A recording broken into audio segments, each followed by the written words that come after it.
tədris edirəm. Bir ilk komandası olaraq biz yenicə fəaliyyətə başlamışıq. Bizim fəaliyyət sahəmiz Azərbaycan dili, ədəbiyyat, riyaziyyat, fizika, coğrafya, bütün fənlərimizi biz tədris edirik. Müəllimlərimiz isə mükəmməl, öz peşəsində çox bacarıqlı müəllim kollektivimiz var. Sizlər də bizlərə qoşulmaq istəyirsinizsə, əlaqə nömrəmiz də var, qeyd eləmişik. Şagirdlərimizin ən çox çaşdırıcı məqamlardan olan bəzi cümlələri istəyirəm, məqamlara baxmaq. Deməli, ora sözü bildiyimiz kimi cümlədə həm yerinə görə mübtəda olur, həm də yerinə görə zərflik olur. Bunu necə müəyyənləşdirmək olar? Birinci cümləni təqdir etmək lazımdır, xəbəri tapmaq. Bəli, xəbəri tapaq. Gözəllikli xəbər, gələrsən xəbər. Tapdı xəbərləri. Bəs bundan başqa nə etmək lazımdır? Demək, həmin ora sözlərinə biz ora sözlərinə diqqət edirik.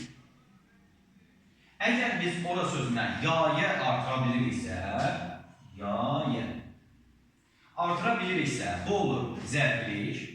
Əgər artıra bilmiriksə, bu olur mübtəda. Yoxlayalım. Ora çox gözəl idi. Oraya çox gözəl idi olmaz amma bu düzgün də sayılmaz. Demək ki, bu cümləmizdə olacaq mübtəda. Düzdür. Oraya sabah gələrsən. Bax, oraya fikir versə, göstərə bilir ki, oraya gələrsən. Demək ki, bu istiqamət göstərir, olacaq zərflik. Nə zərfliyi? Gezdir. Keçək növbəti sualımıza.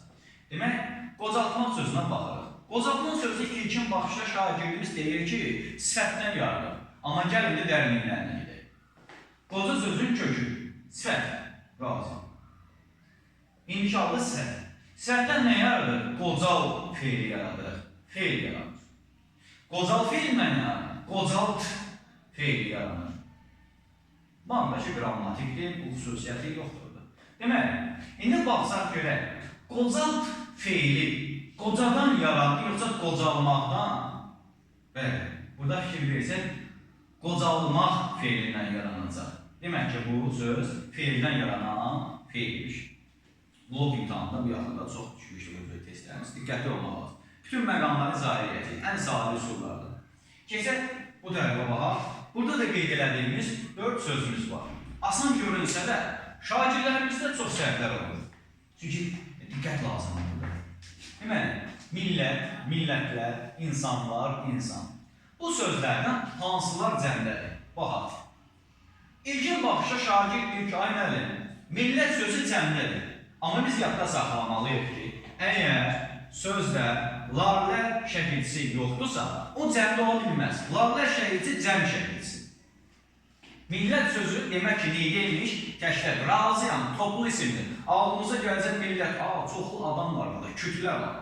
Amma bizə deyir ki, qayda cəhətdən təşkildir. Və bu təkdir, tək. Millətlər sözündə lər var. Demək ki, nədədir? Cəmdədir. Demək ki, cəmdə. İnsanlar və insan, ən sadə variantı, insan sözündə larlar şəkilçisi yoxdursa, tək. İnsanlar sözündə isə larlar şəkilçisi varsa, olacaq nə? Cəm. Belə. Sizlər də bu cür asan üsullarda qaydaları tapmaq, tapşırıqları həll eləmək istəyirsinizsə, bizlərin müəllim kollektivimizə qoşula bilərsiniz. Hər birinizin ən uyğun qiymət, məsafədən asılı olmayaraq hər bir yerdən əlaqə saxlaya və dərslərimizə qoşula bilərsiniz.